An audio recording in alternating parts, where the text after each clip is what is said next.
Sometimes you just have to take care of some business in the kingdom. Kingdom business.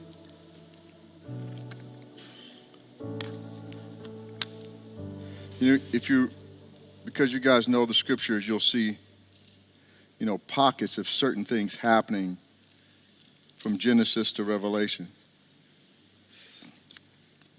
where God has marked certain seasons, and in that season he'll step in and do some things that have never happened before but happened then. Changes, shifts. And then some people transition, and then there's a shift in the transition. Joseph goes to Egypt as a slave. He's sold into slavery. But the hand of God is on him. So when he gets to slavery, he's bought by Potiphar. And in Potiphar's house, he becomes chief servant, which is the nature of God. And so he grows up, and everything he's in charge, and there's some issues, and Potiphar's wife takes a liking to him and is in pursuit of him, and he won't even honor her. He won't even talk to her. He won't even deal with it at all. So then her lust for him turns into anger, and she's seeking revenge, so she lies, and he goes to prison. His faithfulness takes him to prison. Listen, sometimes you've been faithful and you haven't got the immediate reward that you're looking for, and so you're frustrated with the process and with God himself. Listen, don't struggle because your faithfulness has taken you to prison, because you're in a dark place. God is working this out for good. Do you know Jesus came and died on the cross, and the reason he died on the cross is to pay the balance of your debt. So there's a balance between good and bad, righteousness and unrighteousness, favor and blessing, and struggle and wickedness. Come on, stay the course. You can't quit early because it's a little dark time, a little dip in the road. Rise up and be stronger than the dip. So he goes to prison for 2 years, and at the time appointed, he interprets a dream, and now overnight, he's got the signet ring on his finger, and he's the Prince of Egypt. It's a great cartoon. You ought to see it.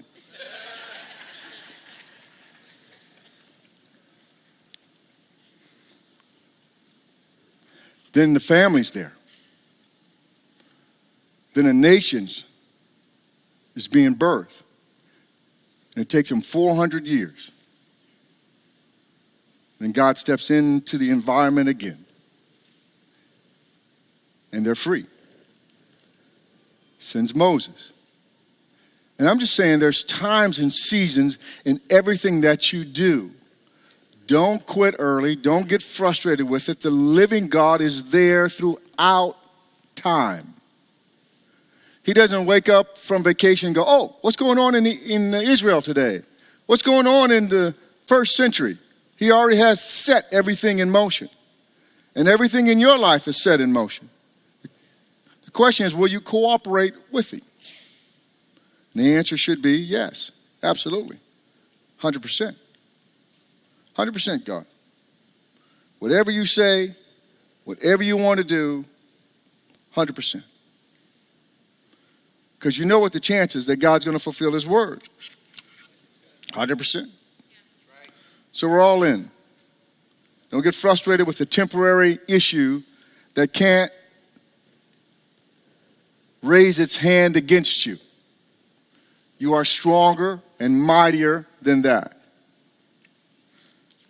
We had a memorial service here yesterday for Joan's sister and brother-in-law, Judy and Alan. I'm going to say Bornstein. Yeah, Bornstein. It's a great memorial, and we bless Joan, and she's a superstar in my book. And the whole family. And so it was great for us to open the church for that community to come back and have a special time. That's literally what this house is designed to do. We have services on Sunday. Great, praise the Lord. We're going to continue to do that. But this house is designed to do more than that. The impact that God has designed for you to have during this hour that flips the world and transforms nations is already set in motion.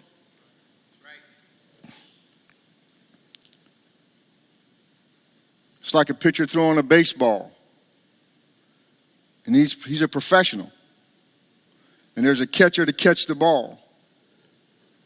And he's just looking for a sign that he likes. No, curve, no. That's curve, no. Fastball. Yeah, I got it. Yeah, so and then he's lines up and he releases that ball, and there's no use of the baseball screaming halfway down to the plate, I'm not going to make it. It's not up to the baseball to make it. It's up to the pitcher who released it with enough effort, energy, and inertia to get to the destination that he wants it to get to.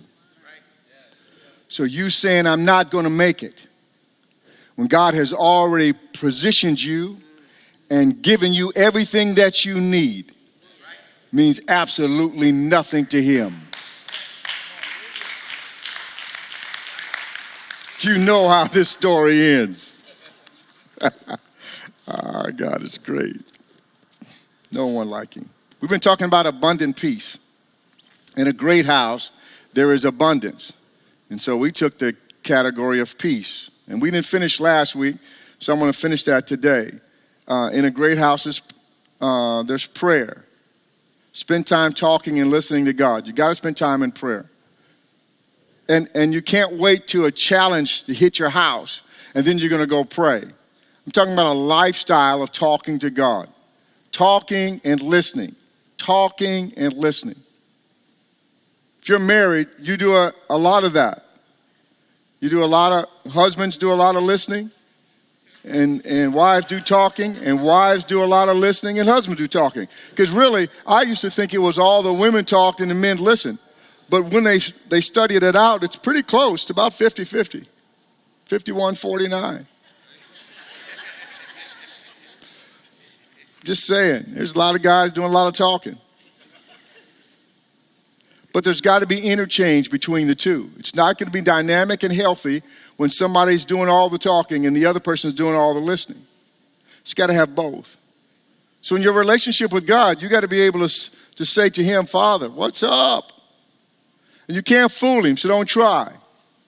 Don't try to slip in there and say, oh, most holy God, there is none like you, God, and I love you with all your heart. But really outside the door, when you're in the hallway, you're like, God never does anything for me. And I am so frustrated that I have to continue to deal with this. And then you say, turn, number 208, come on in. And then you come on in, 208. Oh, thank you. He already knows what you're saying outside. He knows what you're saying in your heart before you know what you're saying in your heart. So be real with him. Because it's the truth that brings freedom.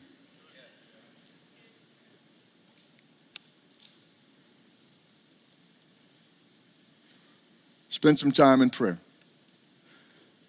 Jesus has opened the door for us to take long walks with God. Get out, spend time with him. Good morning, Father. How are you? Hope you're having a good day, because, man, I'm struggling today.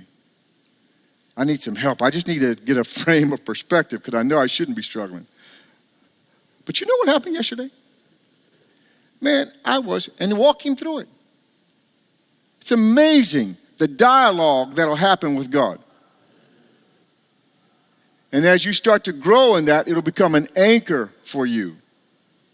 And some of the things that are coming against you will just flee from you because you walk with God. Here's the second principle we looked at was get dunked in the Spirit. Get deeply immersed into the things of God.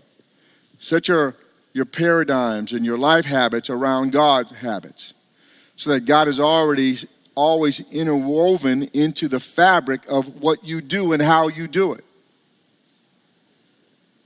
So that you're always praying, you're always giving, you're always serving, you're always nice, and you're always kind. You're always a blessing. You're always to make a way for somebody else. And you're always giving. It's not just coming in church and giving, but you give all the time. You see people in need to give. I should start carrying change. Like instead of my debit card, I used to keep some cash just so I could give people money. I don't give money to everybody. I wait for the Spirit to I see somebody that has a heart for it or a need, or the Spirit prompts me with something. And so I've fallen a little bit out of that. And a couple of days ago, I was driving someplace and I saw this woman who said, I was at a store, I was coming out of Safeway. And she said something to catch my attention, but I couldn't give her my debit card. I mean, I was like, doggone, I should have something. Lord, I didn't have anything. And I wasn't prepared. And I said to the Lord, it's on me to not come prepared. He said, well, how would you know that she was going to be there? Well, he knows. And he's talking to me. And if I had shut up long enough, I'd have heard that before I got there and took care of it. So then he has to use somebody else to do what he's called me to do. You know, God gives honor to whom honor is due. And he gave me an opportunity to get a little honor in his kingdom by showing faithfulness. But because I didn't do it, because I didn't catch it, that honor's gone to somebody else. Listen, when you got born again, God is not judging you any longer. He's like, oh, my God, you forgot to, and he's on you. He's not doing that. You're already in the kingdom. You're born again. You've already been vested. But he does give honor to whom honor is due. So when you come into the kingdom, there's a celebration that comes in. Is it a long celebration or is it a short one? Is it a 2-minute celebration? Whoa, let me tell you all this guy. Okay, next. Because he's not going to give you more honor than due. He's going to take care of you. I want when you step into the kingdom, there's like, oh my golly, Jeffrey's here. We party for like Mardi Gras for like about 50 years just because you came into the kingdom of God.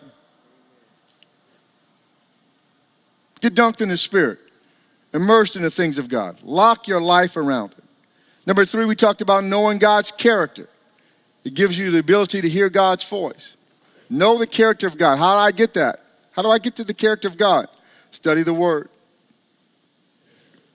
God's in alignment with his Word, and his Word is in alignment with his character, so they're the same. So if God has a desire, it's sealed and settled. It's established. So you're going to see it. If he's going to honor Moses, he'll honor you. If he's going to honor Esther, he'll honor you. If he'll love them, he'll love you. If he'll care for them, he'll care for you. If he'll provide for you, he'll provide for them, he'll provide for you. Come on. You're going to find out whether God's going to do it by understanding his character. Read his word. See what he's done before. And then it teaches you how to contend with God. Well, God, doggone it, you did this. You could do it again. You can do this, God. When I used to contend with God. I still do. Not as much as I used to, because I'm better now than I used to be. But I would say to the Lord, come on, your scripture says, your word says, and I need this to happen, God. And he would tell me, well, you want instant results? I want instant obedience. And then I would say, whatever it takes. I wouldn't say, okay, Lord, you're right. I'd say, no, I'm here for a reason. I'm not leaving until I've gotten what I need to get. And the only person that could give me that was my Father. And I'm going to walk out of the room with my Father without getting what I needed to get. I am not leaving. You said, God, your word says, your promise is, whatever you want me to do, whenever you tell me to do it. That's what I would say to him. Be all emotional. And then God, who never forgets anything, would bring that word back to me a year and a half later when he says, I want you to be the youth pastor. I don't want to do that. That doesn't pay any money. Do you see how much money I make, God? I cannot do that. And I don't even know what I'm doing. I'm not a pastor. I don't speak well. I can't do it. He said, you said. You said 3 years ago in Branson, Missouri, when you were sitting there, and I was like, oh, doggone it. So I'm going to be a youth pastor, I guess. Yeah. I'm just saying, God will do his part all the time. And he's going to expect you to do your part too. But there'll be high honor when you do. Here's the second thing. He never calls you to do something he didn't already equip you to do. That's right. So when he sends Moses back to Egypt to set his people free, it's because he's empowered Moses to set them free. So if he's given you a promise about your household, your family, your children, your nation, your husband, your wife, your daughters, he's going to fulfill that promise. So you should instigate him about promises. You ought to wait on the Lord, interweave your life to his life, and talk to God about promises. Can we talk about promises for a second, Father? You know, some of the things that I have never experienced yet in my life that I felt like that you have promised me or told me I was going to do that and I haven't been able. Come on, God. What do I need to do? What's going on? Come on. And then be quiet and let him speak. And get into his word to learn his character and nature of how he does and things and what he does and what he won't do. And those are important characteristics because it'll build your faith in God. Here was principle number 4 is have faith in God. Put your trust in King Jesus. He will dismantle all fear. No fear. Psalms 25, 1 through 6. The psalmist, which is David. I love David. David's a powerful, I love Pastor David too, but I love King David as a powerful man of God. And he trusted God, and he would interweave his story, his whole life habit with the things of God. So his Psalms was not him drawn aside to write a book. It was his life expression. The Psalms are David's life expressions. Good and bad. Because he hung with God. He spent time out in the wilderness. And he was young when he started. And he saw injustice. And he had courage. He says, Lord, I appeal to you. My God, I trust in you. Do not let me be disgraced. And do not let my enemies gloat over me. No one, then he makes this declaration, no one who waits for you will be disgraced. You catch that? Here's a need place. Do not let me be disgraced. And then he says, no one who trusts in you shall be disgraced. He's declaring it. He needs it, then he's establishing what is to him. I'm just telling you that's a principle of operation in the kingdom of God. You can't sit your whole life, oh, I don't have nothing, and I'm never going to have anything. Oh, I don't have nothing. Oh, my husband's never good. Oh, my wife, my children are never. Stop it. You might say that, then you come back and say, my husband is a faithful man. My children are awesome. And we have plenty of resources to do exactly what God has called us to do. Come on. At some point in time, you're going to get that other balance. You got to contend for it too. You got to demand some things out of you and speak some things into the earth. Or else you come before the throne and say, why didn't you do it, God? And he'll say, why did you do it? When I created you in my image and likeness. And I sent Jesus on the cross, and he died for your sin to make you perfect before me. And then I sent you my spirit to empower you in the earth. And what were you asking me again? Why didn't you do what? Well, you know, I'm human, God, and I got issues. That you do.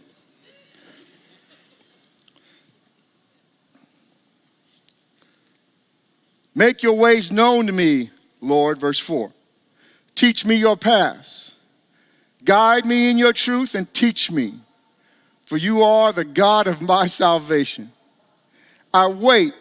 I interweave my life with you all day long.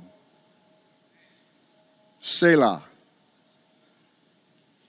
Selah means to muse on it, think about it, consider it. I wait on you all day long. Selah.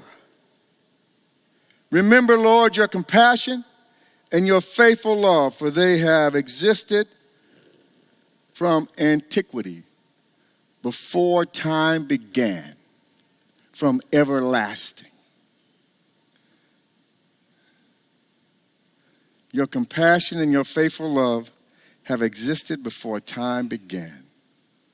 Have faith in God.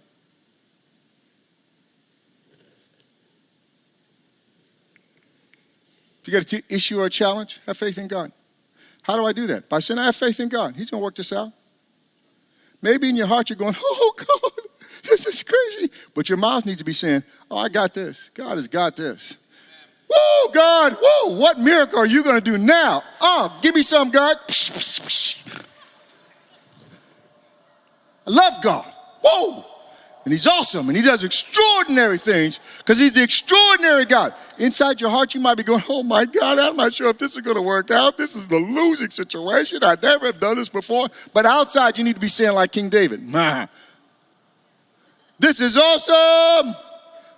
And God's going to fulfill his promise, and he's the master of everything. And I love him. And there's no spirit here that can come against me and defeat me. Because I have faith in God. And that fear gets dismantled. Now listen, I want you to understand this. This is absolutely 100%. That there's no fear in the kingdom of God. Fear is not allowed. It doesn't produce itself. So anytime you're operating in fear, even if you've cloaked it as caution. It's just caution. You just got to be careful. You can't trust everybody. You got to watch out for stuff. As though you're there by yourself. There's no angels with you. The Spirit of God has taken a vacation. He's not interested in you any longer. So he's going to put you in a compromising place and not show up when you call it? How dare you? How dare you think that your God is limited? How dare that you say with your mouth that he can't?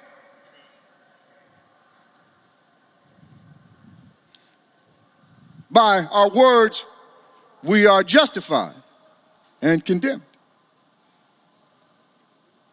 No fear. When fear creeps up in your life, speak to it. Shut up, fear. The Lord was teaching me how to give. And I started giving. And I started realizing that my giving was not up to the standard of his giving. That his giving was a tenth. My giving was a token. He wanted me to give first fruits. Belongs to him. I wanted to throw a token so I could feel better about myself. And then he started teaching me about giving. So anytime I started tithing. And I started tithing when I was playing ball. So I was making a lot of money. And I was giving a lot. My accountant was like, do you know how much money you give? I said, yeah, I do. Why are you giving that much money? You could be using that for your retirement, putting things aside. I said, I am putting it for my retirement. I'm investing in the kingdom. Are you kidding me? You need to get your life right with Jesus, brother. And every time I was prompted in the service to give, and I checked it, I would give double. Every time that the Lord said to me, I want you to give 100. I've already given tithes and offering. I want you to give $100 to so-and-so. And I would go, $100, I need it. I want you to give $1,000 to oh my God, that's crazy talk. That's man. So, certainly my family needs, I would do one of those. And then the Lord would say, every time you do that, I want you to take that, which I asked you to do, and do double. And we're going to train you on how to live by faith. They will not have fear in my presence. So it didn't take long for me to stop that check. It didn't take long. I was tired of giving double. Every time he said, I need you to give, I would say, yes, Lord. Yes, Lord, I'm your guy. Whatever you want. Dismantle your fear. Dismantle your fear. I dismantle fear in my life in Jesus' name. It shall not reside in me. It will not live as a fake caution or any other spirit that's cloaked in fear. I do not live in fear. There's no fear in the kingdom. There's absolutely no fear in the kingdom of God. None. There should not be fear in you. You're citizens of the kingdom. You have an inheritance in the heavens. No fear. Use the wisdom God has given you, but no fear. Amen? Amen. So be it. Here's number 5. Send angels. Pray. Get immersed in the Spirit. Know God's character.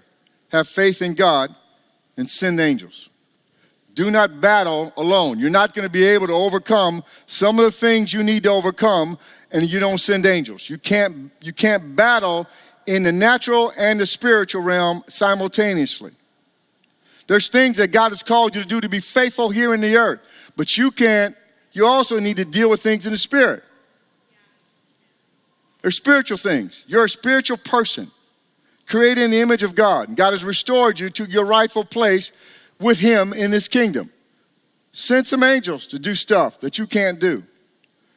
You can't do everything yourself. You need help. If you're on assignment, if God has given this house an assignment, and you're part of this house, whether you physically are here or in Wyoming or Arkansas or wherever, send some angels. I'm going to give you a couple examples. One found in 2 Kings 6:8 with Elijah. It says the king of Aram was waging war against Israel. He conferred with his servants, my camp will be at such and such a place. But the man of God sent word to the king of Israel and says, be careful passing by this place, for the Armenians are going down there. Consequently, the king of Israel sent word to the place the man of God had told him about, and the man of God repeatedly warned the king so the king would be on his guard. And when the king of Aram was enraged because of this matter, and he called his servants and demanded, tell me, which one of us is for the king of Israel? Now, if you had said, or me, I'm for the king of Israel, they'd have killed you. So they say, none of us. Not one, my Lord. But Elisha, the prophet in Israel, tells the king of Israel, even the words you speak in your bedroom, you have no privacy with God. Listen, you have no privacy with God. Every idle word you speak, you'll have to give an account of those idle words. Every living, powerful word you speak, those words will manifest themselves. You don't think you have privacy with God. If you'll say it, he's hearing it. If you're thinking it, he's hearing it.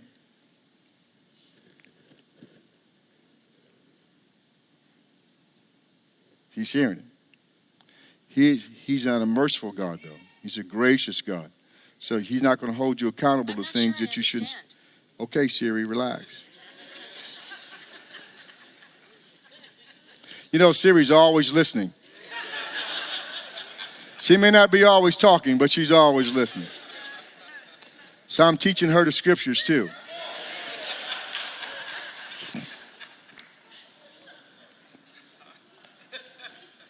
So verse 13, so the king said, go and see where he is, so I can send men to capture him. When he was told Elisha's in Dothan, he sent horses, chariots, and a massive army there. They went by night and surrounded the city. When the servant of the man of God got up early and went out, he discovered an army with horses and chariots surrounded the city. So he asked Elijah, "Oh, my master, what are we going to do?" Elijah said, "Don't be afraid. For those who are with us outnumber those who are with them." Here's a principle. There's more for you than there are against you.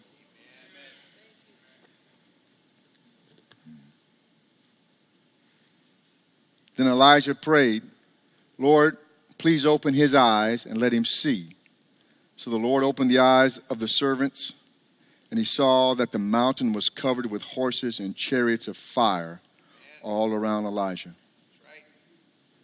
Now, this gives Elijah the upper hand. If you're just looking in the natural realm, you don't see the full picture. And you're going to make a decision that's not a great decision because you don't understand the full picture. But once you see what's happening in the natural, he could see that, and God opens his eyes to see what's happening in the spirit, you see a full picture. Then once you see a full picture, that picture empowers you to do something you would not be able to do if you're only seeing half the picture. Listen, I'm giving you a key today. And if you'll take this key and use it, it'll transform your experience, not only here in the earth, but in the heavens. Right. So he opens up his eyes and he sees. It says, when the Arameans came against him, Elijah prayed to the Lord, "Please strike this nation with blindness." So he struck them with blindness according to Elijah's word. Then Elijah said to them, "This is not the way, and this is not the city. Follow me, and I will take you to the man you are looking for." And he led them to Samaria. Before I get to verse 20, now I want you to understand that this is not physical blindness. It's not physical blindness. He didn't say, strike them with blindness, and all of a sudden the mist comes over their eyes and they can't see. This is a blindness of understanding. They don't know what to do. They're just dumbfounded. Huh? What do we do next? Oh, okay, go this way, all right. You know, they're just doing it. He struck them with some dumbfoundedness. Listen, sometimes you need to use that. If you got stuff going on in the house or in the world or in your metron, that's just, you got to just say, nah, close that mouth. Speak this. Open this up, God. Close this door. Come on. All this you're doing is too much on your own, or you're praying petitions. Oh, God, please help me. Stop. I can appreciate that prayer, but sometimes you need to learn how to command. Yes, you're not just a person that comes before the Lord and petitions like a servant. You're also a commander. If God created you in his image and his likeness, which he has, then he is a commander. He's not always commanding everything, but he commands. And you have to learn how to command and what to command. Teach me, Lord. So Elijah takes them to Samaria. When they entered Samaria, verse 20, Elijah said, Lord, open their eyes and let them see. So the Lord opened their eyes and they saw that they were in the middle of Samaria. And when the king of Israel saw him, he said to Elijah, saw them, should I kill them? Should I kill them, my father? And Elijah replied, don't kill them. Do you kill those you have captured with the sword or your bow? Set food and water in front of them so that they may eat and drink and go on their way. So he prepared a big feast for them. When they had eaten and drunk, watch this, he sent them away and they went to their master. The Aramean raiders did not come into Israel's land again. Now listen, sometimes you're fighting a battle against an enemy, whether it be cancer, whether it be poverty, whether it be racism and hatred, and you're fighting that against that enemy with a sword, war against war. But here's what Elijah tells him. I'm going to give you the upper hand by the power of the living God. And then you have the power once your enemy is before you to destroy them or to feed them. Feed them. Clothe them. Love them. Bless them. Strengthen them. So when they leave, they go, these guys love me and fed me and clothed me and helped me. I'm never going to fight them again. I'm always going to be in their corner. I'm always going to serve them faithfully. Come on. I'm just telling you, if you're going to pull out your sword and fight all the time, you're going to be a fighter. Sometimes you got to learn how to command. You got to learn how to be a blesser. You got to learn how to love people. Because you're going to get more love by giving love. You're going to get favor by giving favor. You're going to receive peace by releasing peace. Send the angels. They can do things to help you if you're going to do things God's way. Can't send them to do it your way. It won't go. But if you're going to do it God's way, you have an assignment, you're going to do it God's way. This is your way, God, so it's my way. They'll help you. 2 Chronicles 32. Hezekiah is fighting against the Sennacherib. I hope I'm saying his name right. I'm probably not, but I'll get corrected later on. 2 Chronicles, let's jump to verse 20. 2 Chronicles 32:20. It says, King Hezekiah and the prophet Isaiah, son of Amos, prayed about this and cried out to heaven. Now watch, what are they praying about? The king has sent an army to Israel to destroy Israel. And he's speaking in their language, the Hebrew language, so that they understand it. He really knows that the only thing he has to create in the Israelites' heart is fear. So he's talking trash. Oh, you can't. I'm going to trust you. I'm going to take you down. Don't trust that. You better come out and surrender. He's talking trash. I'm just telling you what, you got a voice that lives in your house that talks to you, and it's not your spouse or your kids. It's a spirit, and it speaks fear. And it tries to intimidate you, to make you back off. Stop it. Shut up. You're stupid. You're not going to make it. You're going to die. You're going to die soon. You're in agony and pain. You're going to suffer.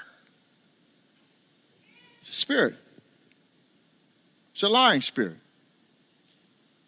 You're not going to make it, son. You're the worst of the worst. Stupid and ugly. It's a lying spirit.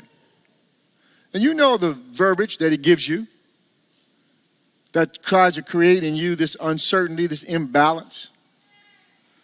I want to remind you that Jesus died on the cross to establish your faithfulness before God. And he did. So Hezekiah and Isaiah the prophet pray, and the Lord sends an angel, verse 21, who annihilated every valiant warrior, leader, and commander in the camp of the king of Assyria. So the king of Assyria returned to his own land in disgrace. He went to the temple of his God, and there some of his own children struck him down with the sword. You get that? His own kids. His own people. But they don't fight this battle. Hezekiah gets with the prophet, and they intercede before God. And God sends an angel. Now, how's a bad angel? Because it destroys that whole army. All their valiant men, all their soldiers, all their warriors. It's a bad angel. It's a bad, powerful company. So there's battles that you're fighting that you don't need to be fighting. Stop it.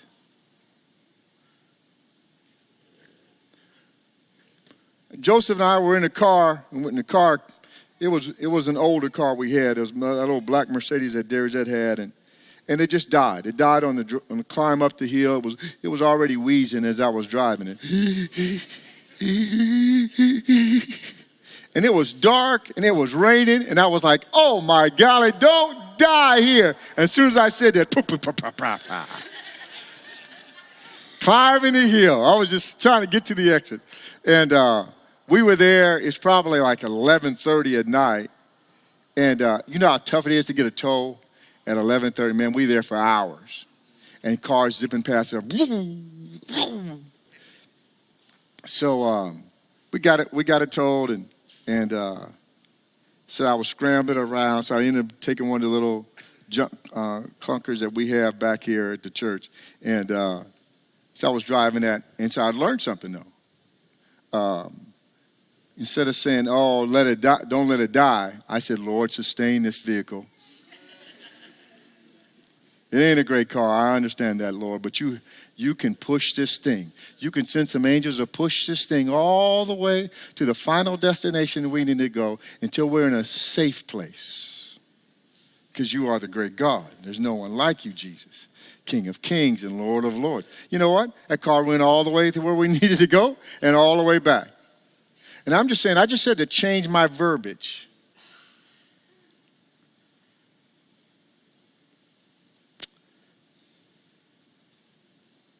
Nebuchadnezzar exclaimed, "Praise the God of Shadrach, Meshach, and Abednego." You know the story in Daniel chapter 3.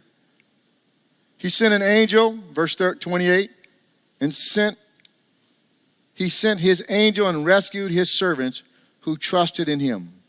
They violated the king's command and risked their lives rather than serve or worship any god except their own. They sent an angel. God protects them in the fire. Here's the part of it you don't see very much talked about, is Nebuchadnezzar gets flipped. Nebuchadnezzar's a wild man. He's a murderer. But these guys had no fear. And you can throw us in the fire if you want to, bro. We don't care about going into the fire. And if God, our God's able to protect us from the fire. But if he chose not to protect us, we still wouldn't bow the knee to you. We still wouldn't bow because you're not God.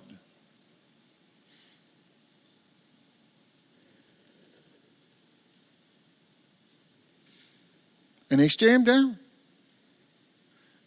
And he's so, make that fire 7 times hotter. Burn the face off. And he tosses them in the fire, and there's 4 of them in the fire. And the Son of Man's in the fire. And Jesus is already in the fire when they were starting the fire, but you just couldn't see him. And I'm just telling you, sometimes Jesus is already right in the midst of your situation. You just can't see him yet. And he's seeing if he's going to get faith out of you or fear. If you're going to send an angel and speak the word or not.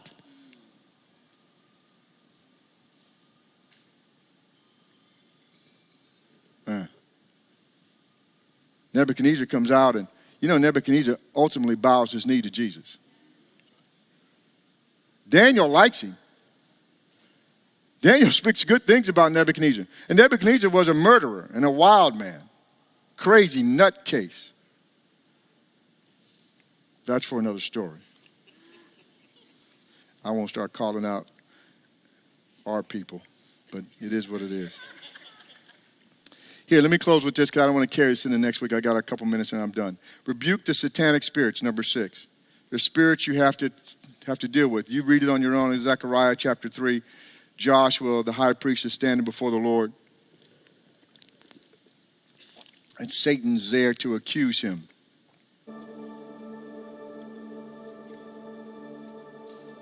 And the Lord rebukes Satan. It says the angel of the Lord, Zechariah chapter 3.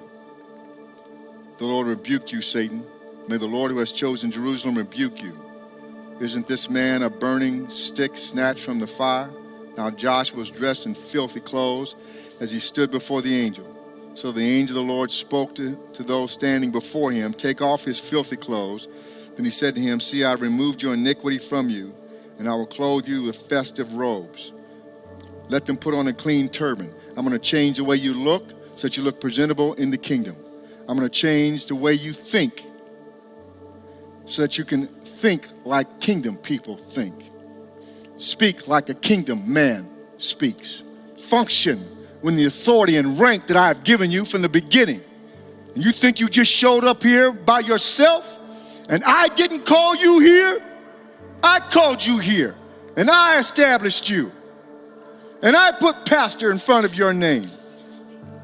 So you walk with me as I have called you to walk with me, and do not live in your own shortcomings or your own fear or your own mistake, because they mean nothing to me. For I love you, and I've empowered you, and you haven't seen the great things I will do through you yet, but I am not even close to being finished. Something crazy is going to happen with you. Crazy good. Crazy good, Pastor.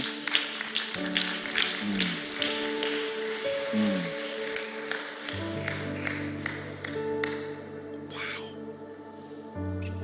Rebuke the spirits, man. Don't let your adversary have the last word. And release God's peace in your house. Command the peace. Live in the comfort of the Holy Spirit.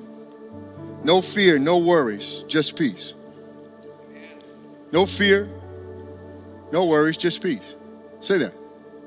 Just peace. I accept the peace of God in my house. No fear, no worries, just peace. Father, in the name of Jesus, we break all fear, all worries. We embrace the peace that comes from you, abundant peace, an abundance of every good and precious thing that comes from you. If he's sending it, you must receive it. He won't force it, you got to receive it. How do I receive it? I receive the peace, the abundant peace that comes from walking with God. I receive that into my life, into my household, into my neighborhood. I receive it into my nation. I receive it into my metron, my measure of rule, and expand it according to your way, God. Abundant peace, abundant favor, abundant joy, abundant health and healing, abundant influence. You know what you need. Father, we give you that in abundance of goodness, abundant forgiveness and mercy. The God that we serve is a merciful God. He's a God that gives you abundant mercy, abundant grace, an abundant forgiveness. And wash away the ordinances that were against us because of the blood of Yeshua. Thank you, Jesus. And we'll choose, God, to receive it and then to give it away. We're going to give it away. Sometimes when you're hearing that, and somebody's calling you to give, and in your brain you're triggering finances, resources, money. It's not money. It's love and peace and compassion, favor, blessing, and strength, and joy. Abundant joy, Liz, abundant, an overflow of joy in ways you haven't experienced before. Because you bring great joy, though you and those who are with you in the kingdom. He's going to return back to you abundant joy.